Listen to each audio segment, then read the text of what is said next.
يا أيها الذين آمنوا اتقوا الله وقولوا قولا سديدا يصلح لكم أعمالكم ويغفر لكم ذنوبكم ومن يطع الله ورسوله فقد فاز فوزا عظيما. أما بعد فأعوذ بالله السميع العليم من الشيطان الرجيم من همزه ونفثه ونفخه.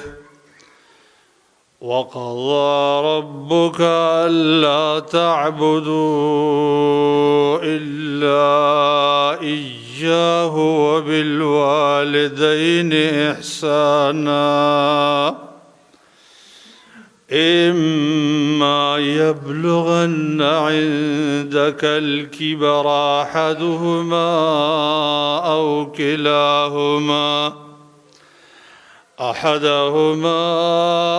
كلاهما فلا تقل لهما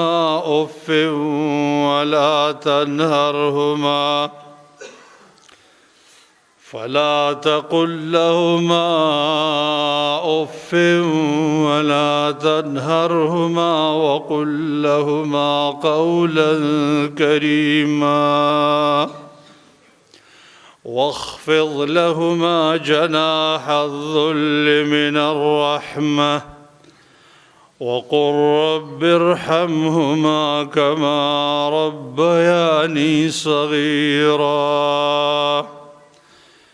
اللهم صل على محمد وعلى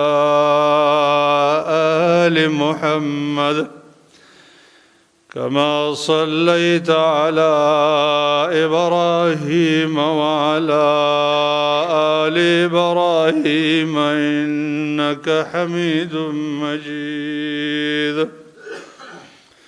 اللهم بارك على محمد وعلى آل محمد كما باركت على إبراهيم وعلى آل إبراهيم إنك حميد مجيد.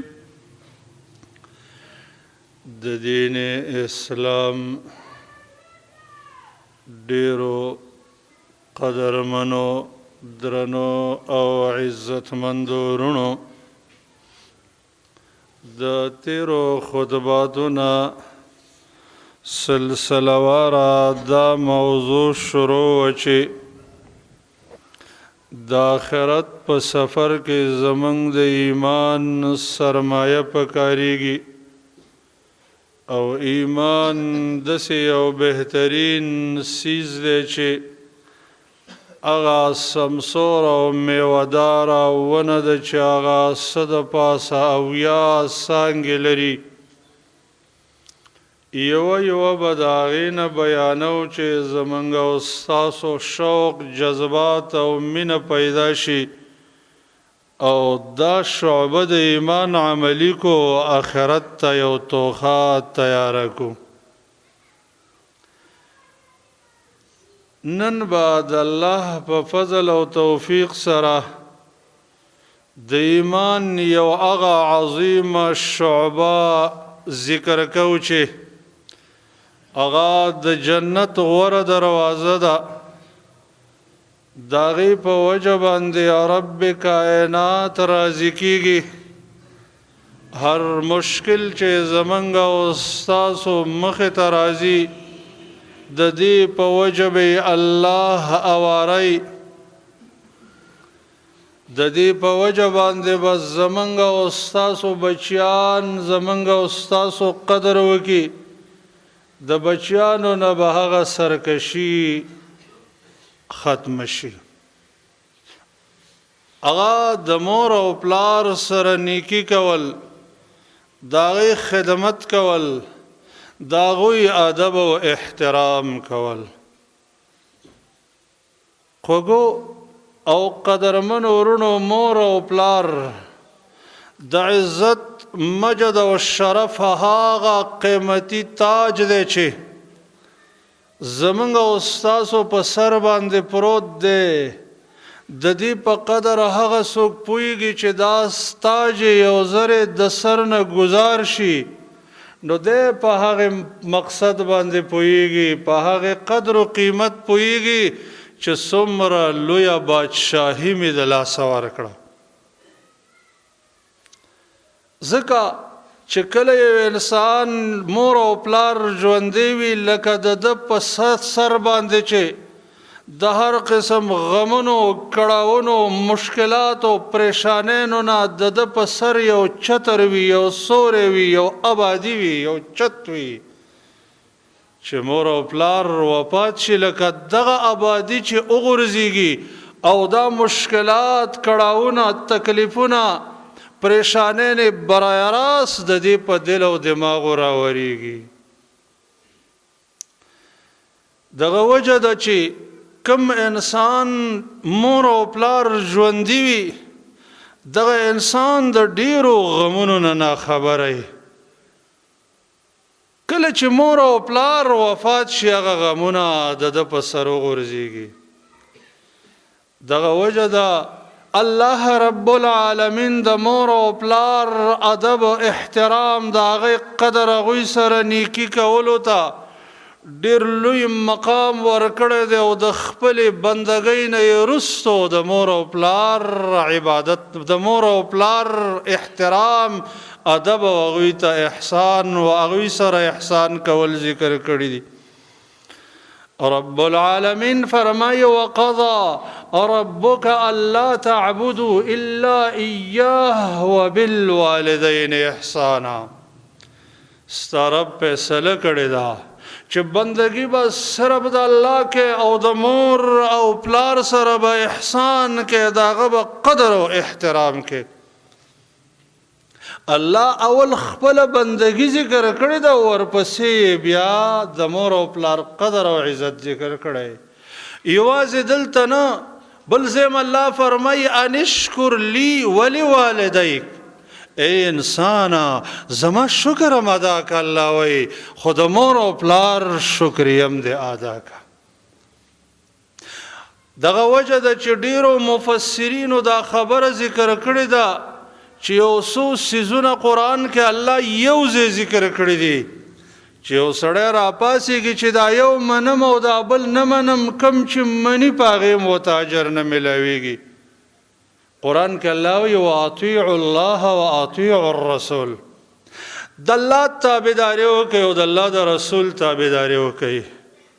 یو سړی راپاسېږي وایي زه د الله اطاعت کوم او د الله د رسول نه کوم، لکه نن سبا منکرین حدیث چې وایي چې د الله خبره منم او د الله د نبی خبره چې احادیث دي دا نه منم، نو دته د الله د خبر د اطاعت په وجه هم ثواب نه ملاویږي، او د الله په اطاعت کې رښتینی نه دی، ځکه الله 30 کرتی حکم کړی دی چې زما دا رسول دی دا ومنئ. چې رسول څوک نه مني، داغه حدیث نه مني، داغه خبره نه مني، د الله نه دی منلی. لکه دنیا کې هم داسې دی، یو امیر وي، یو حاکم وي، یو بادشاه وي، خلق هغه په بادشاهی منی، نو چې هغه کوم حکم وکړي چې دا استازی مې درولېږو، دی دا پیغام دروړه دا ومنئ. سړی ورته وایي چې بادشاه تا منم، خو دا استازی دی نه منم، د بادشاه نه دی منلی. دغه وجه ده چې الله قرآن کې فرمایي ومن یطع الرسول فقد اطاع الله. ما رسول در لګلې دی، دا چې چا اومنه زه اومنلم، د ده نافرماني چې چا وکړه زما یې وکړه. دویم قرآن کې الله منظم ذکر کړی دی او زکات هم ذکر کړی چې سړی وای الله وای واقیموا الصلاة وآتوا الزکاة، یو سړی وای مونږ کوم خو زکات نه ورکوم. داسې خلک د ابوبکر صدیق رضی الله عنه په دور کې پیدا شو، هغه د په خلاف د جهاد اعلان وکړ چې مونږ کې او زکات نه ورکې ته د جهاد مستحق. او ټولو صحابه کرامو په اتفاق وکړو د ابوبکر صدیق رضی الله عنه په دور کې په دې خبره د صحابه اتفاق رااله. دریم الله خپل عبادت او بندگی ذکر کړی دا، ورپسې یې مور او پلار ذکر کړی. وقضى ربك الا تعبدوا الا اياه وبالوالدين احسانا. بل زوی انشکر لی ولوالدیک. یو سړی وای چې د الله بندگی کوم، د الله ذکر کوم، د الله عبادت کوم، د الله کتاب منم، د الله کور ته راځم، خو مور او پلار نه ازاریم، مور او پلار جړوم، هغه زوروم، هغه تکلیفوم، هغه ماته ازار کوي، د الله بندګیم د دې د الله په در کې قبول نه ده. جنت ته د مور او پلار نه ازاري انسان جنت ته نشي داخلېدلی. مور او پلار د جنت دروازه ده، که مور او پلار د ناراضه کړل دروازه دې وغورځوله پس جنت ته داخلېږي. دا د الله د نبي وینا ده چې الوالد اوسط ابواب الجنه ان شئت فاحفظ ذلك الباب او اضعه. مور او پلار د جنت اعلی دروازه ده، اوس دروازې حفاظت کیو که غورځئ. ورونو ډیر ځوانان د ډیرو عباداتو اهتمام کوي، سبق وایي، علم کوي، منځونه کوي، ذکرونه کوي، تلاوتونه کوي، خو خپل پلار ته د یو اجیر په نسبت باندې ګوري چې دا به ما لګټي، زما به خدمت کوي، او په خپل پلار باندې دی اوچتې خبرې کوي، پلار ازاروي، پلار زوروي، په پلار دړکې کوي، په پلار دباو کوي، لکه پلار چې د نوکر وي او د مزدور وي. نو د هیڅ عبادت د الله په در کې قبليږي نه، ځکه په عبادتونو کې ښکلی عبادت د مور او پلار قدر او احترام دی. حدیث امام بخاری امام مسلم رحمه الله نقل کړي. عبدالله ابن مسعود رضی الله تعالی عنه فرمایي و ما رسول الله صلی الله علیه وسلم ته فرمایل چې په عباداتو کې کوم یو عمل دی چې الله ته ډیر محبوب دی، ډیر غوره دی؟ ای الاعمال احب الى الله. اگر ته فرمایل منځ په خپل وخت سره، فرضي منځ په خپل وخت سره غوره عبادت دی. ما ورته ویل چې د دین رستو ثم ایو، هغه ماته بر الوالدین، د مور او پلار سره نیکی کول، د هغوی قدر او احترام کول، دا د فرضي منځ نه رستو دویم نمبر عبادت دی. مال دریم ورپسې ویل جهاد فی سبیل الله. ګوره جهاد فی سبیل الله څومره ښکلی اعلی بهترین عبادت دی چې دی مجاهد دپاره الله 100 درجې تیارې کړي دي په جنت کې، د یوې درجې نه تر بلې درجې پورې دومره مسافه ده لکه د ځمکې نه اسمانه پورې. 100 درجې یعنی د 100 د ځمکې نه اسمانه پورې چې کومه مسافه ده 100 درجات تیار کړي دي. لیکن د دې مرتبه د مور او پلار سره د احسان کولو نه رستو ده. دغه وجه ده چې رسول الله صلی الله علیه وسلم ته یو سړی صحابي رالی ویل د الله رسوله زه راغلی یم چې تا سره په جهاد فی سبیل الله باندې هجرت کوم، په جهاد فی سبیل الله باندې بیعت کوم، او د الله نه د اجر طلب کوم. هغه ته وفرمایل چې احی والداک، مور او پلار دې ژوندي دي؟ هغه ته ویل او یا رسول الله، ویل ففیهما فجاهد. ستا جهاد دا دی چې د مور او پلار سره ښه سلوک کوه، د هغوی قدر کوه، د هغوی احترام کوه، د هغوی ادب کوه. دغه ستا جهاد دی. یو بل صحابي د الله نبی ته رالی، ویل د الله رسول زه راغلی یم چې زه هجرت باندې تا سره بیعت کوم، چې زه به راځم او مور او پلار د کلي وطن نه به هجرت کوم، مدینې ته راځم. ګوره هجرت څومره ښکلی عبادت دی. د الله نبی فرمایي چې کوم انسان د الله د دین دپاره د کفر د ځمکې نه د اسلام ځمکې ته هجرت وکړي، نو د ولادت د ځای نه راواله تر هجرت پورې چې څومره مسافه ده، دومره به جنت کې درته ځمکه ورکولی شي، دومره ترقي به ورکولی شي. که یو سړی د مشرق نه واله مغرب ته هجرت وکړي د الله د دین دپاره، نو جنت کې به دومره برخه د نورو مؤمنانو نه اضافوي چې د مشرق نه واله تر مغربه پورې. د 100 انسانانو قاتل د یو هجرت په وجه ماف شوی، د 100 انسانانو قاتل. دومره ښکلی عبادت دی هجرت. لیکن د الله نبی د صحابي ته وایي چې ته راغلی هجرت دپاره، هغه ته وفرمیل مور او پلار مې پرېښودل چې هغې ژړل، ویل لاړ شه. مور او پلار داسې وخندوه لکه څنګه چې دې جړولي دي. یعنې د دې عبادت نه تاله هغه عبادت ډېر بهتر دی. نو عبادتونو کې ښکلی عبادت دی مور او پلار قدر او د هغه احترام کول. د الله ښکلې بندګي ده چې موږ ته پې الله او د الله رسول حکم کړی دی. دغه وجه وه چې عبدالله بن عمر رضی الله تعالی عنهما هغه رالی د الله رسول ته وایي چې ای د الله رسوله ما په یو ځای کې رشته کړې ده، هغه ځای زما ډېر خوښ دی، ما ډېر په مینه باندې کړې ده، لیکن زما د پلار دا خوښه نه ده، نو زه څه وکړم؟ هغه ورته وویله ابن عمر عبدالله د پلار خبره ومنه او دغه بیبي دې طلاقه که. تاسو وګورئ څومره مقام او منزلت دی د مور او پلار، او زمونږ په معاشره کې مور او پلار ته په کم نظر کتلی شي. د نن دور نوجوانان یو خبره پلار کوي او 2 خبرې بچی کوي.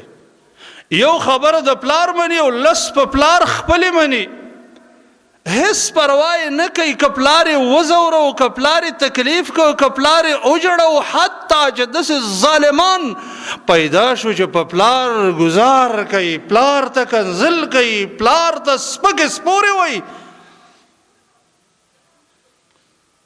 نو زما خوږو ځوانانو ورونو که غواړئ چې ستاسو بچیان ستاسو فرمان برداره جوړ شي،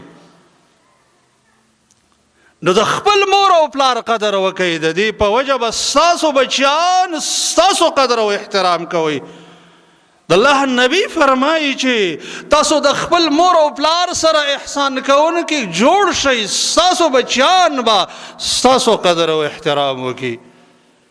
که یو سړی غواړي چې زما بچیان دې په ژوند کې زما قدر کوي، زما احترام دې کوي، زما ادب دې کوي، دې د خپل مور او پلار ادب کوي. نو د مور او پلار د ادب په وجه به د بچي د ادب وکړي. په ساده ژبه کې یو 2 خبرې زمانه واورئ، د قرآن او سنت د نصوصو نه مستنبت او د تجربې نه ثابت دي. یو چې د مور او پلار سره څنګه معامله وکړه، ستا بچي به تا سره هم هغه معامله کوي. یو طلاب العلم چې د خپل استاد سره څنګه معامله وکړه، د شاګرد به د سره هم هغه معامله کوي. کومه معامله چې ته غواړې چې ستا شاګرد ستا سره وکړي، څومره ادب دې غواړې، څومره احترام دې په زړه کې د خپل استاد دومره وکړه. د مور او پلار په باره کې د سعید ابن المسیب رحمه الله نه پوښتنه وشوه چې جناب قرآن عظیم الشان کې الله رب العالمین د مور او پلار په باره کې وایي چې وقل لهما قولا کریما، مور او پلار ته د عزت خبره کوه. جناب مور او پلار ته د عزت خبره څنګه ای؟ هغه ورته وویل چې مور او پلار ته د عزت خبره داسې قول العبد المذنب امام السید الفض. د مور او پلار په مخ کې داسې خبره کوه لکه یو ګناهګار غلام چې د بد اخلاقه سید په وړاندې څنګه په یره یره خبرې کوي، څنګه په ادب او احترام. چې یو غلام دی، دغه یو سردار دی، سردار ډېر بد زبانه دی، ډېر پوچښولی دی، ډېر بد اخلاقه دی. هغه چې اسم خبره کوي د خبرې نه مخکې دوه درې کنځله وروستو دوه درې کنځله و منځ کې دګله ورټل. او نن د دې غلام نه یو جرم شوی دی، نو دا غلام و یا الله ما خو اسې کنځي، ما ته خو اسې غوسئ، زما خو اسې کنځلو سره سر دی، نن مې جرم کړی دی، جرم نن به څومره کنځل وي. دا غلام چې د خپل سردار مخې ته راځي څومره په ادب او احترام خبرې کوي، څومره په یره یره لګیایي، څومره ادبناک انداز کې لګی. بچی به د مور او پلار په وړاندې داسې د ادب خبرې کوي. حسن بصری رحمه الله نه پوښتنه وشوه چې جناب الله رب العالمین چې موږ ته وایي چې د مور او پلار سره احسان کوئ وبالوالدین احسانا، مور او پلار سره احسان څه ته وایي؟ هغه ته جواب ورکړ چې ان تبذل علیهما من مالک وتطیعهما اذا امراک. د مور او پلار سره احسان دا دی چې د خپل وس مطابق چې څومره مال الله درکړی دی د دغه خپل وس مطابق به پې خرچه کوې. دا نه چې د مور او پلار سره چل ول کې، مور او پلار یو څه وایي او ته بل څه کې. او د دې سره سره چې تا ته حکم کوي هغه به منې، په وړه وړه خبره به د مور او پلار خبره نه رد کې. د دین په امامانو کې یو جلیل القدر امام و چې لوی عظمت او شرف هغه ته حاصل دی. هغه په خپل ژوند کې د خپل مور نه اجازت غوښته چې زبا امام قتیبه رحمه الله ته لاړ شم او د هغه نه به درس زده کم. مور هغه ته د سفر اجازت نه ورکو، د مور په خدمت کې مشغول و مشغول و مشغول تر دې چې مور وفات شوه او لاړ. چې لاړ دی چې کله رسېده ځای ته قتیبه رحمه الله هم وفات شوی. خلق د په حال ډېر پریشانه شو، دته پریشانۍ انداز بیانو، د باندې خفه و.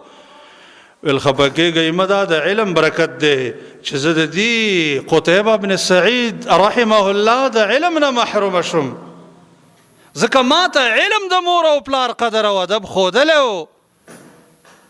نو په دې وجه باندې ما د مور او پلار د مور قدر مې کو، نو ما نه دا حال پاتې شو. د علم لویه برخه ما نه ځکه ضایع شوه. د مور او پلار په ادب او احترام او اطاعت کې که ستا نه ډېره لویه منقبه پاتې شي، لوی مقام، لوی مرتبه، الله به د هغې نه لوی درکړي. سید التابعین اویس القرنی رحمه الله ته تاسو وګورئ چې دی د خپل مور خدمت کو، د خپل مور په خدمت کې مشغولو د مدینه الطیبه ته د راتګ نه محروم شو. مقام د صحبت، مقام د صحابیت او د نبی صلی الله علیه وسلم سره د ملاقات ته پوت شو. خو الله یو داسې مقام ورکو چې جنتی صحابي امیر المؤمنین هغه شخصیت چې دنیا د هغې مقام ته پسخیږي هغه راځي او د اویس القرني ته وایي ماله دعا وکړه ماله د الله نه مغفرت وغواړه. عمر بن الخطاب رضی الله تعالی عنه با د حج په موقع کې با بار بار ویل چې خلکو کوم وفد چې برالی یا د حج په موقع کې چې اویس القرني خو در سره نشته هغوی به ویل نه یو ځلې دا د عمر رضی الله عنه ملاقات ته رالی ویل او شته دی دا دی. عمر بن الخطاب د ډېر ادب او احترام په حالت کې رالی اویس القرني ته وایي چې ما ته د رب العالمین نه ماله مغفرت غواړه ته دعا وکړه چې الله زما ګناهونه معاف کړي. هغه ورته وایي امیر المؤمنین ته هغه لوی مقام لوی مرتبه لوی عظمت لوی شرف جنتی صحابي د الله د نبی وزیر شیطان تی یریږي جنت کې د الله نبی د بنگله ګوري آغا عظیم جلیل القدر شخصیت چې د الله نبی فرمایي مخکنو امتونو کې داسې خلکو چې د زړه کې به ورته الله د خیر خبرې اچولې زما په امت کې کوي دا عمر صاحب دی. پس صحابه کرامو کې د ابوبکر نه رستو لوی مقام والا انسان اویس القرني ته وایي ماله د مغفرت دعا وغواړه او ته امیر المؤمنین ته او زه هغه وایي نه موږ ته د الله رسول ویلو چې یو شخصیت به تاسو ته راځي هغه د مور خدمت زما د صحبت او ملاقات نه منع کړی دی هغه سید التابعین دی. په هغه برګي بیماري وه دعا یې وغوښتله چې یا الله دا بیماري زما نه ختمه کړې هغه بیماري نوره ختمه شوه ویل یا الله د یو درهم ځای پرېږدې دا د برګي بیماري چې زه ورته ګورم او ما ته رایادېږي او ستا شکر ادا کوم. د مستجاب الدعوه شخصیت دی چې چاته دعا وکړه قبلیږي نو د دینه دعا وغواړئ چې الله تاسو ته ستاسو ګناهونه معاف کړي. تاسو وګورئ دومره عظیم مقام د مور خدمت. دغه وجه ده چې د مور او پلار خدمت کوم یو انسان کوي که د غرونو په مقدار مشکل د دې مخې ته راشي هغه به واریږي د غرونو په مقدار مشکل. د صحیح البخاری مشهور روایت اصحاب الغار چې درې کسان په غار کې رابند شو غر کې بند ایثار شو اس سبب د هغوی سره نه و صرف درې اعمال د الله د رضا دپاره کړي هغه عملونه یې الله ته وسیله کړل دعا یې وغوښتله هغوی پې د غار نه راووتل. یو پایې کې دا و چې د مور او پلار قدر او عزت به کوو. دا زموږ دین دا دی زما خوږو ورونو دا عبادتونه ظاهري خو موږ او تاسو کوو منځونه ذکرونه تلاوتونه دم بهترین کمالي څیزونه دي خوږو نوجوانانو ورونو دا یو ښکلی عبادت دی زموږ د دین د مشرانو طریقه وه دا به هم کول. عبدالله ابن مسعود رضی الله تعالی عنه یو ځلې همدغه مقدار د اصحاب الغار په شان هغه رال پی یې لاس کې نیولې دي او مور او پلار مور وغوښتل اوبه یې وغوښتلې یا یې پی وغوښتل دی رالی چې رایې وړل مور یې اوده شوې وه ده په خپل لاس کې نیولې دي اوس وایي که لاړ شم او مور مې راپاڅېږي او اوبه نه یي پی نه یي نو داسې نه چې هغه ناراضه شي او که د خوب یې راپاڅوم داسې نه چې د خوب ورانه شي دا جام یې په لاس کې نیولی دی او سار شه ورباندې. جلیل القدر شخصیت د سونو زرګونو علماو استاذ چې د هغه اقوالو باندې خلق د خپل زړه برابروي دومره د کمال نه ډک د حکمت نه ډک اقوال دي. حیو ابن شریح رحمه الله رحمة واسعه هغه عادت بداو په مسجد کې به طلاب العلم ته درس کو درس مور به راووتله د مسجد په دروازه کې به ورته ودرېدله ویل حیوا چرګان وږي دي ورشه وربشې ورته واچوه ده به درس بند کو لاړ به د مور حکم به عملي کو بیا به درس لره زمونږ ځوانان دوه ټکي چې یاد کړي نو د پلار ته باره خبره کوي ته په څه پوهېږې دا کوم دور دی دا خو کمپیوټرایز دور دی دا 2025 دی دا دی او هغه دی او ځان به ورته د زمانې یو وزیر ښکاري چې ما علمونه کړي دي د حیوه بن شریح چې زرګونه شاګردان د هغه درس ته راځي او د هغه د حکمت په خبرو خپل زړه جوړوي او د زړه زنګ پې لرې کوي داسې د حکمت خبرې دي د ته مور وایي پاڅېږه حیوه چرګان وږي دي هغې ته وربشې واچوه دی پاڅېده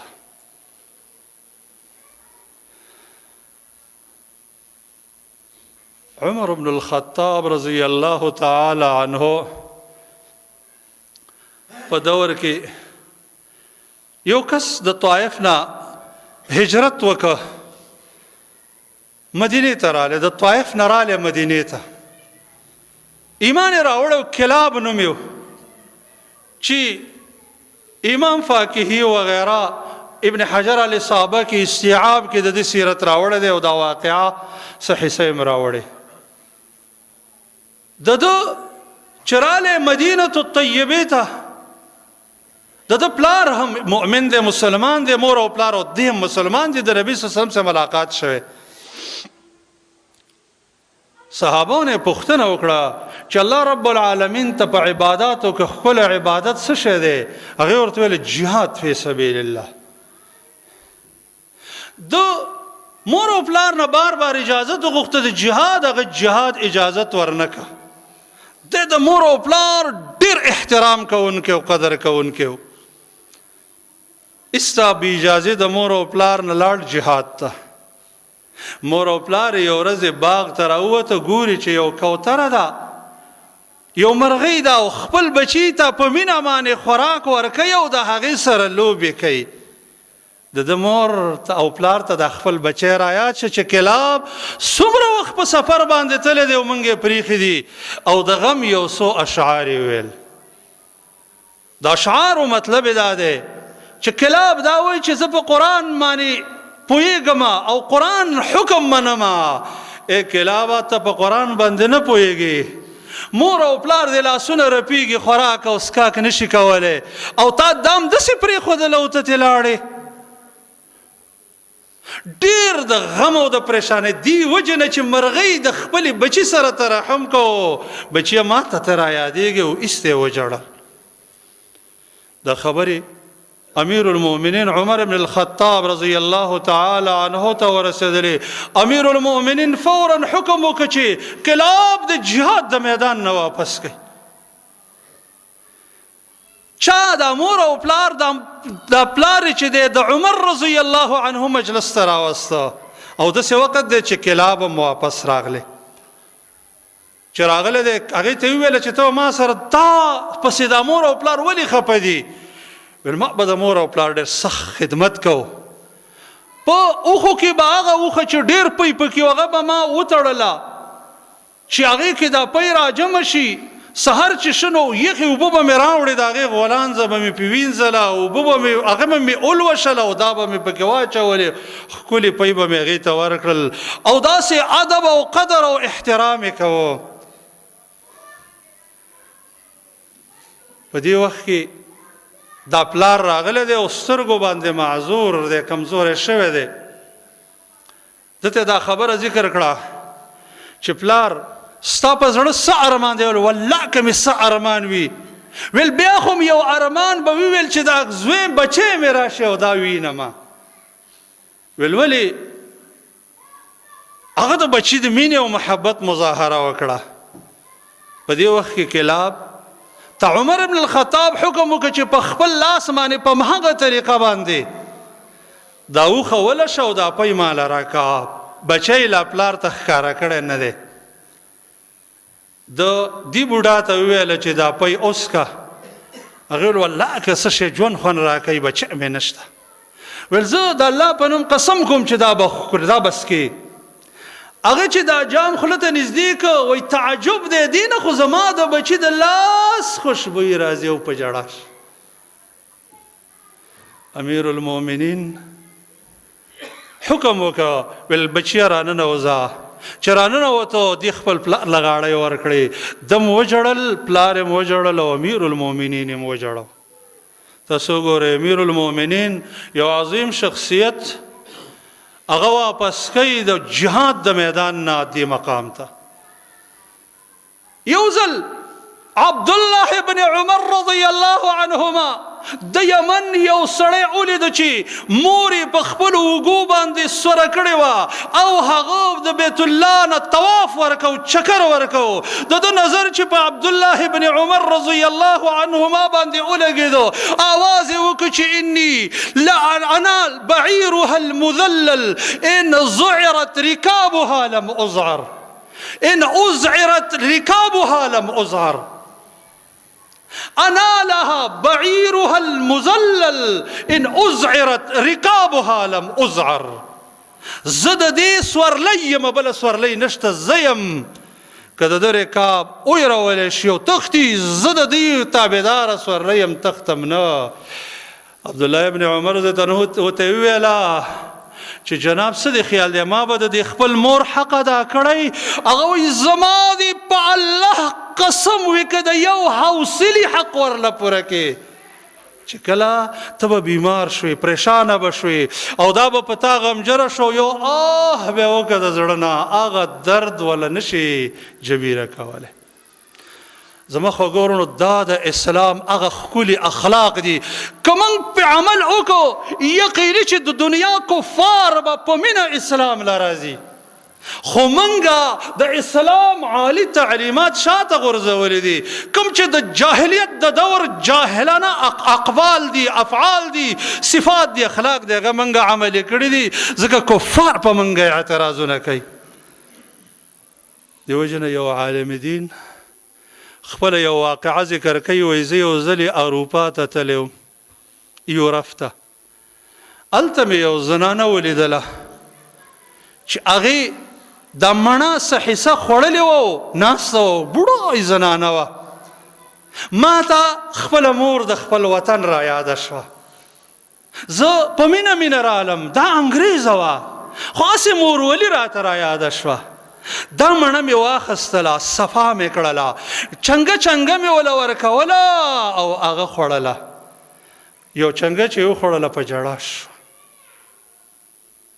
ما ورته وویله چې ولې؟